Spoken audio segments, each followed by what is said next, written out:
Selamat siang teman-teman semua. Apa kabarnya nih? Laos harap semuanya baik-baik saja ya dan dalam keadaan yang sehat. Nah, meskipun keadaan kita, terutama negara Indonesia ini sedang dalam masa yang sulit, masa pandemi yang tidak kondusif untuk kita bisa beribadah bersama-sama di gereja lagi seperti dulu. Tapi kita mau tetap bersyukur kalau kita masih dikasih kesempatan sama Tuhan untuk bisa beribadah. Walaupun Lausa nggak bisa lihat muka kalian nggak bisa lihat muka Lausa langsung, tapi nggak apa-apa. Yang penting kita memuji Tuhan sama-sama dan kita mau mendengarkan firman Tuhan ya hari ini. Yuk, Lausa mau ajak kita untuk siapkan hati kita. Lausa mau ajak kita untuk bangkit berdiri. Kita mau datang ke bait-Nya dengan hati yang bersuka dan dengan hati yang bersyukur.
Masuk dalam doa. Bapa di dalam surga, sungguh kami mengucap syukur atas berkat-Mu dan pimpinan-Mu selama seminggu ini. Kami bisa melewatinya dengan baik. Itu semua hanya karena kekuatan yang dari-Mu saja ya Tuhan. Ya Tuhan, pada hari Minggu ini, pada hari Sabat ini kami ingin beristirahat dan kami ingin mengingat lagi Tuhan berkat yang Kau berikan pada kami seminggu yang telah berlalu. Biarlah kami bisa mengucap syukur dengan hati yang sungguh-sungguh dan juga kami bisa mendengarkan firman-Mu dengan baik dan kami bisa menerapkannya di dalam kehidupan kami karena kami ingin menjadi anak-anak yang serupa dengan Engkau ya Tuhan. Terima kasih Tuhan, di dalam nama Tuhan Yesus kami telah berdoa. Amin. Nah adik-adik, sebagai anak-anak Tuhan, langsung mengajak kita semua dengan tetap bangkit berdiri. Langsung mengajak kita untuk bilang sama Tuhan, janji sama Tuhan, kalau kita mau sungguh-sungguh ikut Tuhan, kita mau meninggalkan apa yang ada di belakang, yaitu dunia. Dan kita mau katakan pada Tuhan, kalau salib Tuhan itu adalah yang menjadi tujuan hidup kita. Yuk, langsung mengajak kita angkat pujian, mengikut Yesus keputusanku.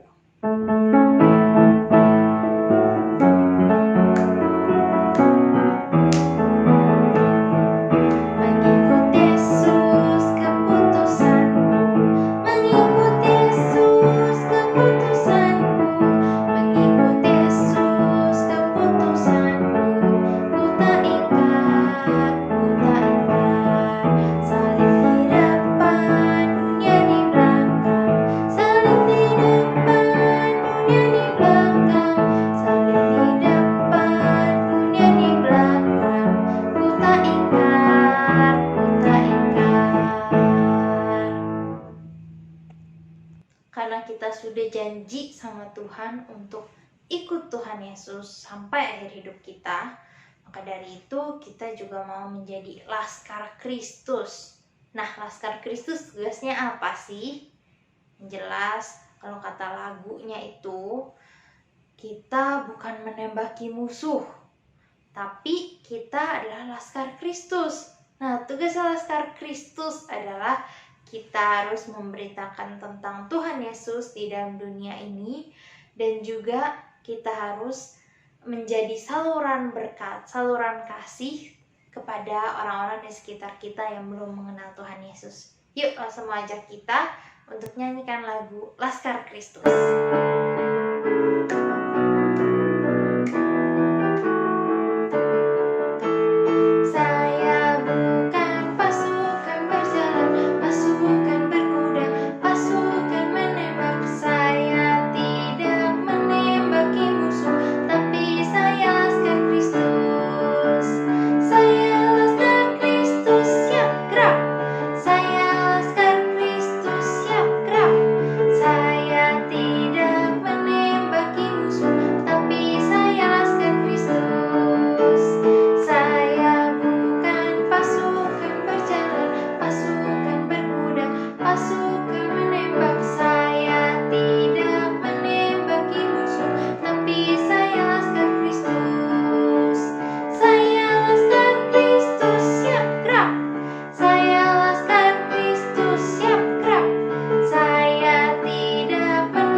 Hari ini kita akan mendengarkan firman Tuhan yang nanti akan dibawakan oleh Lause Fang Fang. Yuk, sebelum itu langsung ajak kita semua untuk nyanyikan satu lagu. Kita mau siapkan hati kita. Sekali lagi kita nyanyikan lagu Kusiapkan Hatiku Tuhan.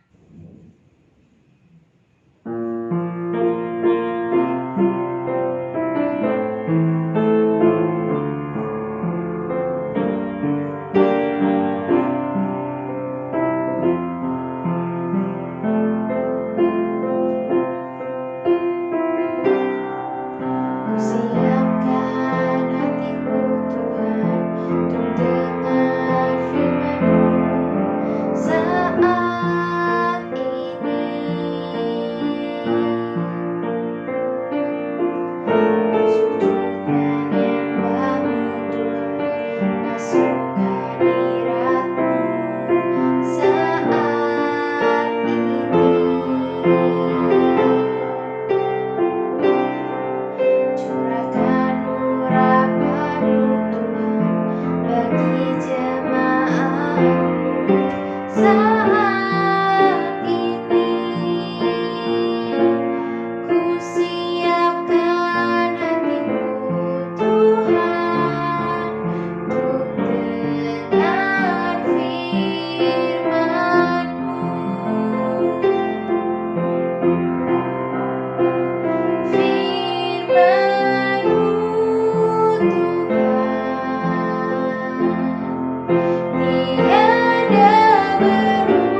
Selamat siang adik-adik. Sebelum kita mendengarkan firman Tuhan, mari kita berdoa terlebih dahulu. Tuhan Yesus, Tuhan Allah kami dalam kerajaan surga, Tuhan Allah Roh Kudus, terima kasih ya Tuhan atas segala berkat-Mu, atas bimbingan dan penyertaan-Mu di dalam hidup kami ini. Sekarang kami mau mendengarkan firman-Mu, kiranya Tuhan yang pimpin agar kami dapat mengerti, agar kami dapat mengenal Engkau lebih dalam lagi. Dalam nama-Mu yang kudus kami tetap berdoa. Amin. Nah adik-adik, pada siang hari ini Lausa akan menceritakan tentang seseorang yang sangat pintar. Dia sangat pintar dan dia menulis banyak kitab di Perjanjian Baru. Kira-kira adik-adik bisa tebak ke siapa? Hari ini Lausa tidak akan bercerita tentang Paulus. Hari ini Lausa akan bercerita tentang Saulus. Sewaktu dia belum bertobat. Saulus memiliki latar belakang yang sempurna. Dia merupakan seorang keturunan Benyamin. Dia merupakan orang Israel asli, belum bercampur. Dan dia merupakan seorang murid dari Gamaliel, orang Farisi dan ahli Taurat. Dan dia pun tumbuh menjadi orang Farisi dan ahli Taurat yang sangat tekun. Dia melakukan apa yang dia anggap baik. Dan adik-adik, pada zaman itu, orang Farisi, ahli-ahli Taurat dan imam-imam banyak yang membenci Tuhan Yesus. Kenapa? Karena Yesus mengatakan bahwa dia adalah Mesias. Mesias, orang yang akan membebaskan Israel, yang akan memberikan kemenangan kepada Israel. Ahli Taurat, seorang Farisi, imam-imam, orang Israel pada umumnya berpikir bahwa Israel sedang dijajah oleh Roma. Berarti Mesias akan membebaskan mereka dari penjajahan Roma ini, akan membawakan kemenangan kepada bangsa Israel. Sementara Tuhan Yesus datang sebagai Mesias, tujuannya bukan itu. Tujuannya adalah membebaskan umat manusia dari keberdosaan. Pengertian orang Israel pada umumnya dan pengertian Tuhan dan maksud dari Tuhan Yesus berbeda. Maka dari itu, mereka sangat membenci Tuhan Yesus. Mereka menganggap Tuhan Yesus menghujat Allah. Dan Paulus, orang yang sangat tekun mengikuti hukum Taurat. Maka dari itu, dia memburu pengikut-pengikut Kristus. Dia bahkan mengajukan surat kepada imam-imam besar untuk menangkap orang-orang Kristen, agar mereka dapat dipenjarakan, agar mereka dapat dihukum, agar mereka dapat dihukum mati. Paulus bertanggung jawab atas banyak kematian orang Kristen pada masa itu. Waktu perjalanan Saulus menuju Damsyik, dia membawa surat untuk menangkap orang-orang Kristen di Damsyik. Di perjalanan, dia bertemu dengan Tuhan. Tuhan muncul dalam keagungannya. Dia bersinar begitu terang. Paulus dan para pengikutnya pun terkejut. Saulus bertanya, "Siapakah engkau, Tuhan?" Dan Tuhan menjawab, "Akulah Yesus, orang yang kau aniaya itu." Lalu Saulus bertanya, "Apa yang harus aku lakukan?" Tuhan mengatakan kepada Saulus untuk pergi ke Damsyik dan Tuhan akan memberikan arahan kepada dia di sana. Tuhan menjawab, "Aku adalah orang yang kau aniaya itu. Aku adalah Yesus orang yang kau aniaya itu." Kenapa Yesus bilang kalau dia dianiaya oleh Saulus, sementara Saulus menganiaya pengikutnya Yesus, bukan Yesus? Karena adik-adik, Yesus dan pengikutnya adalah satu. Tuhan merasakan apa yang kita rasakan. Tuhan tahu apa yang kita derita. Dan Tuhan pun ikut merasakannya. Dan dia itu memegang kita dalam segala penderitaan kita. Dan respon Saulus setelah kemunculan Tuhan itu adalah dia mengikuti arahan dari Tuhan. Dan dia tidak dapat melihat. Setelah dia melihat Tuhan, dia tidak dapat melihat. Semuanya gelap bagi dia. Namun dia tetap taat. Pada saat itu juga dia tahu bahwa itu Tuhan. Dia mengikuti arahan Tuhan untuk masuk ke kota Damsyik. Meskipun dia hanya dikatakan untuk ke sana dan belum jelas bagi dia ke depannya bagaimana. Bagi dia seorang petinggi dan tiba-tiba menjadi yang tidak berdaya. Dari posisi yang tinggi menjadi posisi yang rendah.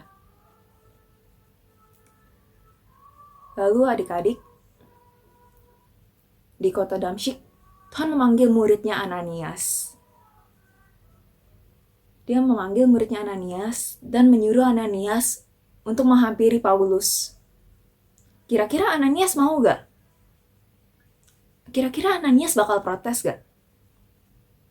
Ananias protes adik-adik. Ananias bilang, Tuhan, ini Saulus loh. Saulus yang itu, Saulus yang udah banyak membunuh pengikutmu. Tuhan suruh aku ketemu dia. Tapi Tuhan menjawab, Ananias pergilah. Karena aku punya rencana untuk Saulus. Dia akan memberitakan firman-Ku. Lalu Ananias, meskipun dia takut adik-adik, dia tetap taat. Dia taat, dia mendatangi Saulus yang sudah 3 hari buta. 3 hari dia tidak makan dan tidak minum. Dan dia sedang berdoa. Itu menandakan dia sudah mendengar Tuhan. Dia merefleksikan semua perbuatan dia selama ini. Semua perbuatan yang dia anggap benar ternyata adalah salah. Lalu adik-adik, setelah itu Ananias mendoakan Saulus dan seperti ada selaput luruh dari matanya dan dia bisa melihat kembali. Setelah dia melihat kembali, yang dilakukan adalah Saulus dibaptis. Dibaptis artinya dia menyerahkan dirinya kepada Tuhan. Dia mau menjadi setia dan mengikuti Tuhan. Nah, adik-adik, bagaimana dengan kita? Tapi Halsa, dosaku kan gak kayak Saulus. Aku gak bunuh orang. Aku paling cuma nyontek, bohong sama apa-apa. Nah, adik-adik, dosa gak ada yang besar, gak ada yang kecil. Sekali berdosa, tetap berdosa. Adik-adik, apakah adik-adik mau menerima Tuhan di dalam hati adik-adik? Dan berbalik dari dosa. Seperti Paulus, ketika dia bertemu dengan Tuhan, semua pandangan dia berubah. Dia menjauh dari dosa. Tadinya tujuan dia ke Damsyik adalah menangkap orang-orang Kristen untuk dibunuh. Tapi setelah dia bertemu dengan Tuhan Yesus, setelah dia dapat membuka matanya, dia malah bersaksi tentang pertemuan dia dengan Tuhan Yesus. Dia bersaksi bagaimana dia diampuni. Adik-adik, Tuhan Yesus juga mau mengampuni kita. Tuhan Yesus juga mau kita untuk taat kepada Dia, untuk setia mengikuti Tuhan. Nah, semuanya kembali lagi ke diri kita sendiri.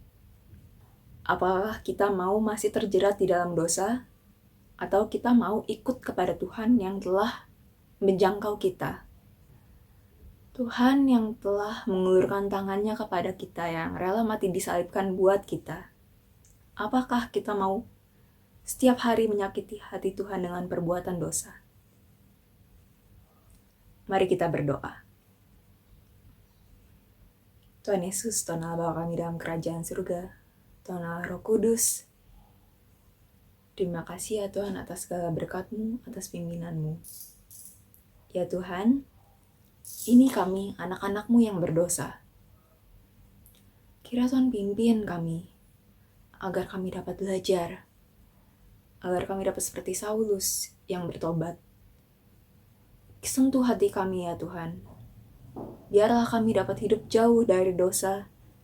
biarlah kami mau dengan sungguh bertobat, mengikuti Engkau, menjadi anak-Mu yang taat, melakukan apa yang Engkau firmankan. Terima kasih ya Tuhan Yesus, dalam nama yang kudus kami telah berdoa. Amin. Sebagai respon kita terhadap firman Tuhan yang sudah kita dengarkan hari ini, kita mau siapkan persembahan kita yang merupakan berkat yang Tuhan sudah berikan pada kita dan kita mau kembalikan kepada Tuhan, bisa melalui dua cara, yaitu dengan QR Code atau dengan transfer ke rekening yang ada di layar. Untuk adik-adik yang mungkin berhalangan untuk bisa transfer dan kirim lewat QR Code, kalian juga bisa masukin ke dalam amplop persembahannya dan nanti bisa diserahkan secara langsung ke gereja kalau kita sudah bisa beribadah bersama-sama lagi ya. Yuk, kita mau nyanyikan lagu Give Thanks.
Langsung undang kita untuk bangkit berdiri. Kita mau masuk dalam doa.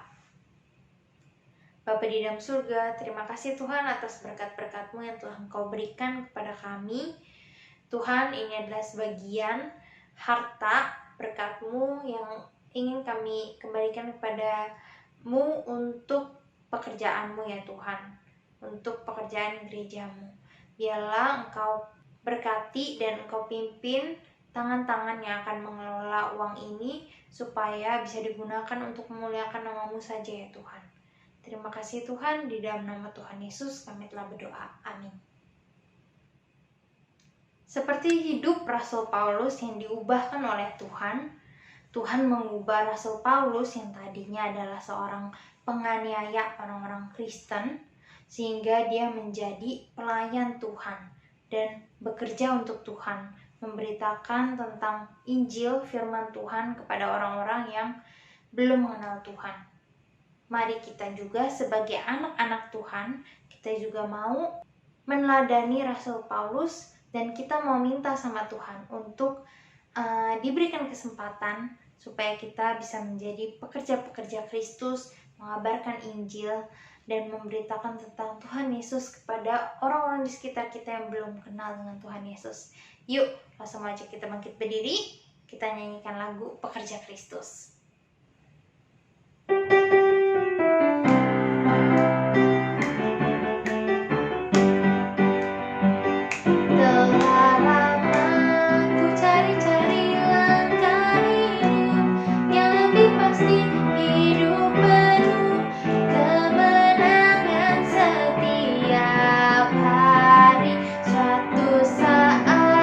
Yesus panggilku untuk jadi pekerja.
berdoa. Bapa di dalam surga, kami juga mau sama seperti Rasul Paulus, kami mau diubahkan hidupnya oleh-Mu, dan kami juga mau menjadi pelayan-pelayan Tuhan, sehingga hidup kami bisa berguna dan hidup kami bisa serupa dengan Engkau ya Tuhan. Tuhan, biarlah firman-Mu pada hari ini bisa kami lakukan di dalam kehidupan kami, dan juga kami rindu agar minggu depan kami bisa kembali beribadah bersama-sama lagi, walaupun masih melalui ibadah online, tapi biarlah Engkau yang pimpin kami seminggu ke depan sehingga kami bisa kembali berkumpul secara online Tuhan. Terima kasih ya Tuhan, di dalam nama Tuhan Yesus kami telah berdoa. Amin.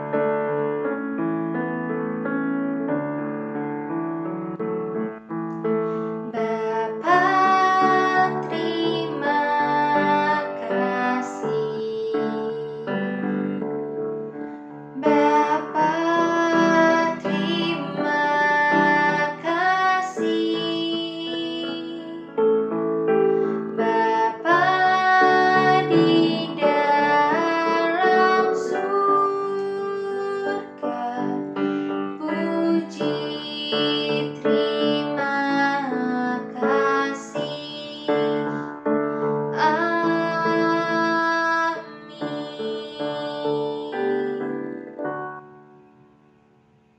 Selamat hari Minggu, Tuhan Yesus memberkati. Sampai jumpa minggu depan.